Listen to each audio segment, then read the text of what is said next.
مرحبا بكم في القناة. الاسم ديالي هو مريم اللي كيشاهدني أول مرة. اليوم جيت لكم بواحد الوصفة ديال تحلية ممكن تستخدموها في رمضان، ممكن تستخدموها في ايامات اللي كتعرضوا فيها على الضياف ولا في مناسبات اخرى ماشي بالضروره هي متعلقه بهذا الشهر، اللي هي تشيز كيك بكلافا ولا بكلافا تشيز كيك، اللي هي مزيج ما بين البقلاوه وما بين تشيز كيك الامريكيه. غنحتاجوا 250 غرام من الفستق اللي هو البيستاج، غنكونوا نقيناه، الا لقيتوه منقي غتكون احسن. غنستخدم معها تقريبا واحد 340 غرام من الاكاجو. ممكن تستخدموا غير الفستق، انا كنجمع ما بين هاد جوج ديال الفواكه الجافه، بالاضافه لنصف ملعقه مائده من السكر بنكهه زهر الليمون. غنستخدم 2 معالق ديال المائده من ماء الزهر الطبيعي، ممكن تعوضوه بروح الزهر الا كانت عندكم. هذه الورقه ديال الفيلو احتاجيت منها 470 غرام، ما غنستخدمهاش كامله، غنستخدم غير الاوراق اللي نحتاجها، زائد 180 غرام من الزبده نوازات اللي غنكون ذوبتها حدا تصفات ليا من الجزيئات ديال الحليب وتولات بهذاك اللون. هنايا العسل اللي غنستخدم عسل زهر الليمون اللي غنسقي به هاد الشيز كيك بكلافا مني غتخرج من الفرن. بالنسبه للتشيز كيك غنستخدموا 30 غرام من نشا الذره، غنستخدم معاه واحد نصف ملعقه مائده من السكر منكه بالفانيلا، غتكون مرافقه 3 ديال البيضات بحجم متوسط، ضروري انهم يكونوا في حراره المطبخ، يعني يكونوا خرجناهم قبل من الثلاجه بواحد 3 سوايع. غنستخدم واحد ربع كوب من القشده الطريه اصل حيواني اللي تكون فيها واحد نسبه الدهون ديال 35%. غنستخدم هنايا واحد 210 غرام من الياغورت اليوناني، الا ما كانش عندكم خذوا في بداله الياغورت الكريمي. غنستخدم قشور ديال نصف حامضه مبشوره، وغنستخدم الجبن الكريمي، استخدمت منه تقريبا 400 غرام من الجبن الكريمي. كنت مازجت ما بين جوج ديال الانواع، الماسكاربوني والجبن الكريمي، ممكن نتوما تستخدموا غير 400 غرام من الجبن الكريمي. بالنسبه للسكر حبيبات استخدمت منه 125 غرام من السكر حبيبات. اول شيء غنديرو هو غناخذ طحانه وغنحاول انني نكسر فيها دوك جوج ديال الفواكه الجافه. كما قلت في البدايه ممكن تستخدموا غير البيستاج، ممكن تستخدموه، ماشي بالضروره انكم تستخدموا معه حتى الاكاجو. انا كنمازج ما بين هاد جوج ديال الفواكه كيعطيو واحد النكهه جديده ما موالفينش عليها لهاد الشيت كيك بكلافا.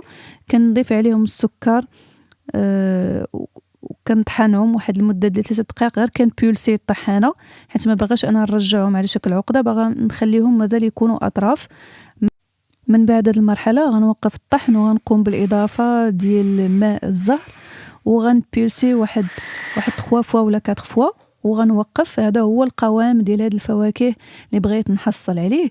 كاين اللي ما كيضيفش الماء ديال الزهر، كيضيف الروح ديال الزهر، حيت هاد الفواكه ملي كنضيفوا عليها ماء ديال الزهر كترطب ما كتبقاش كروسيونط، ولكن ماشي مشكل، هي الوصفه الاصليه كنستخدموا فيها الفواكه الجافه. انا كنبغي ان ريحه الزهر تبقى في هاد النوع ديال المعسلات ولا ديال التحليه.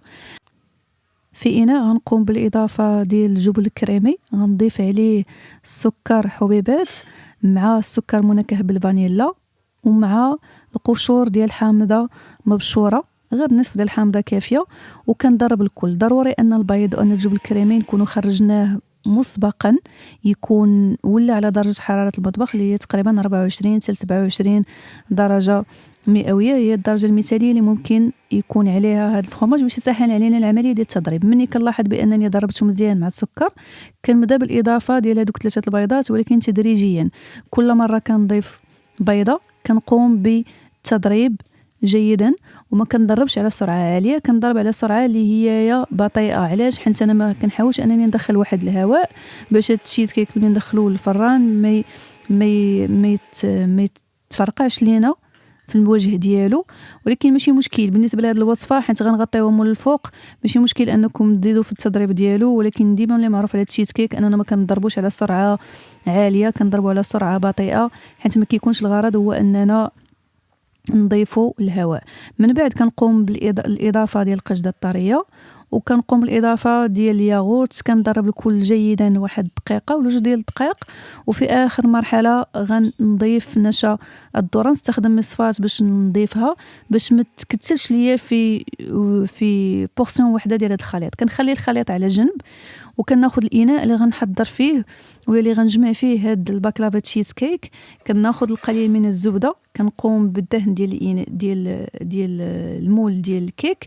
من الاحسن انكم تستخدموا مول بحال هكذا، ولا المولا شارنيي اللي كيكون كيتحل من الجنب. كيبقى لكم الخيار، هذا كيتحل من التحت، المولا شارنيي كنحلوه من الجنب من الجوانب ديالو. كناخذ الورقه ديال الفيلو. هنايا اللي غنقوم العمليه غنقوم بها هو انني من بعد ما غنحل الورقه ديال الفيلو غنغطيها باش ما تهرش ليا، حيت كتكون حساسه الدرجه ديال الحراره ديال المطبخ، دغيا غتنشف وغتولي كتكسر. غناخذ كل جوج ديال الورقتين على حده، ورقه غندهنها وغنلصق على الورقه الفوقانيه وغنضيفهم للاناء، وغنحاول كل مره انني ضفت كل جوج ديال الورقتين في الجهه المعاكسه نضيف الورقتين الاخرى، باش نحاول ان الاناء كامل يكون مغطي في القطر ديالو بنفس الكميه ديال الاوراق، ما يكونش عندي جانب غالب على الاخر. كما قلت ناخذ الورقه الاولى كندهنوها بالزبده وكناخذوها كنحطها في الاناء. اللي معروف على الورقه ديال الفيلو هو ان كتبغي الخاطر، يعني ماشي هي الورقه ديال البسطيله المغربيه. الورقه ديال الفيلو غير عند التعرض ديالها للهواء كما قلت مسبقا كتبدا تكسر لكم. يعني كونوا جنتل، كونوا لطفاء عند الفرد ديالها في المول ديال الكيك اللي غنصايبوا فيه هاد الباكلافا تشيز كيك. ومني كنحط هاد جوج ديال الورقات كنقوم بالدهن ديالهم بالزبده، اللي خاصها تكون الزبده تكون ماشي سخونه بزاف، تكون دافيه وما تكونش بارده، حيت ما غاديش تطاوعني في الاستخدام ديالها في هذه الوصفه. العديد من السيدات كيتشكاو من اوراق الفيلو بانهم كيتكسروا لهم، بانهم صعب بالخدمه. كنظن ان جميع انواع ديال الاوراق الفيلو اللي كتباع في المغرب هي اوراق ذات نوعيه جيده نوعا ما، يعني ممكن يطاوعكم في الخدمه. الا ما كانش بامكانكم انكم تستخدموا هذه الاوراق الجاهزه، راه انا السنه اللي فاتت كنت درت واحد الفيديو على طريقه الاعداد ديال ورقه الفيلو اللي هي منزليه، اللي هي كتكون باحسن كثير من هذه الورقه ديال الفيلو، حيت كتكون طريه وكتطاوعكم في اي شكل بغيتو تخدموا به اي معسله ولا اي وصفه اللي هي كتكون فيها الورقه ديال الفيلو. من بعد ما كملت الاطار كامل نفس العمليه كما قلت كنبقى نكررها، يعني تقريبا غيكونوا عندي واحد 10 ديال الاوراق، غيكون عندي واحد 10 ديال الاوراق ولا 12 ورقه اللي غتكون عندي اللي غنستخدمها في الفون. هادوك الجوانب اللي كيبانوا شيطين على الاطار غنقوم بالتقطيع ديالهم وغنقوم بالاضافه ديالهم في القاع ديال المول ديال الكيك، باش نتاكد من ان القاع ديال المول ديال الكيك ملي غنوضع فيه الفواكه الجافه والخليط ديال الجبن الكريمي ديال التشيز كيك ما غاديش يمتصوا هذوك الاوراق. يعني كندهن بالزبده بالبغنوازات، وكما قلت هذيك البقايا ديال الورقه غنوضعها في القاع، كنستفيد منها ما كنضيعهاش. انا مازال كاينه وصفه اللي غتجي من بعد اللي هي كتبين لكم كيفاش ممكن تستغلوا هاد الاوراق، وقدمت شحال من محتوى على القناه فيه كيفيه الاستغلال ديال هاد البقايا ديال الاوراق ديال الفيلو ما تضيعش لينا. كنوضع الخليط ديال الفواكه الجافه في القاع ديال المول ديال الكيك، وكنقوم بالاضافه ديال السائل ديال تشيز كيك. هادشي كامل غيدخل الفرن، غيطيب على درجة حرارة مئوية ديال 170 تقريبا واحد المدة ديال 30 دقيقة. من بعد غنزل درجة حرارة ديال الفرن ل 165 وغنطيبو لمدة 45 دقيقة، يعني غتاخد لكم واحد شوية ديال الوقت. هذه هي التشيز كيك. في الوجه ديالها غنقوم بالإضافة ديال ربع ولا ثلث الخليط ديال الفواكه الجافة، وغناخد البقايا ديال اوراق الفيلو اللي هي كانت عندي، يعني واحد 4 ديال الاوراق كانوا بقاو ليا. غنقوم بالدهن ديالهم بالزبده البغنوازيت وغنقطعهم على مقياس القطر ديال صينيه الطهي ديال الكيك اللي غطيب فيها. البقايا ما كنضيعهمش كما قلت، غنستخدمهم في وصفه واحده اخرى، غنخليهم على جنب. هنايا كنقوم بالتقطيع ديالها المثلثات اللي هما فرديه، وكنوضعها على الوجه ديال التشيز كيك وكندخلها طيب. ملي كتخرج بطبيعه الحال من الفرن راه كتكون مازال باقا تجيكلي، يعني مازال الوسط ديالها كما كتشوفوا مازال باقي سائل.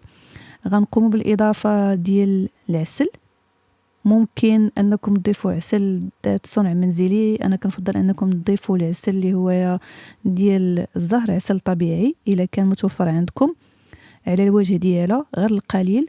وكنزينها بالبعض من المكسرات، كيبقى لكم الخيار. انا زينتها بالبعض من الفستق والورد المجفف باللون الازرق القابل للاكل. كنخليها تبرد في درجه حراره المطبخ على الاقل واحد المده ديال 3 سوايع. ممكن تدخلوها للثلاجه وما تاكلوها حتى الغد ليه، هذا هو المثالي، وانا نحتفظ بها بالثلاجه ليله كامله. ولكن انا كنفضل بان هاد الباكلافا تشيز كيك تكال في اليوم ديالها مادام هي باقا فيها هذيك القرمشه. كنقطعها بشكل فردي كما كتشوفوا، وكتجي على هذا الشكل يا سلام رائعه. ما نعاودش لكم على واحد المذاق كاين فيها. وهذا المزيج ما بين هاد النكهات كامله اللي جايه من تركيا واللي جايه من نيويورك، حيت تشيز كيك معروفه، نيويورك تشيز كيك كانوا هما الاوائل في الصنع ديال تشيز كيك بالجبن ديال فيلادلفيا. مزيج ما بين ثلاثه ديال الحضارات اللي هي اليونانيه والتركيه والامريكيه كيعطينا هاد تشيز كيك، بكلافا تشيز كيك اللي هي رائعه. ممكن تجربوها وانتم راسكم مرفوع. من احسن التحليات اللي ممكن تقدموها في الموائد ديالكم ولا في العراضات ولا في اي مناسبه. كنتمنى ان الفيديو ديال اليوم يكون نال الاستحسان ديالكم، وانا نقول لكم نشوفكم في فيديو جديد مع وصفه جديده ان شاء الله.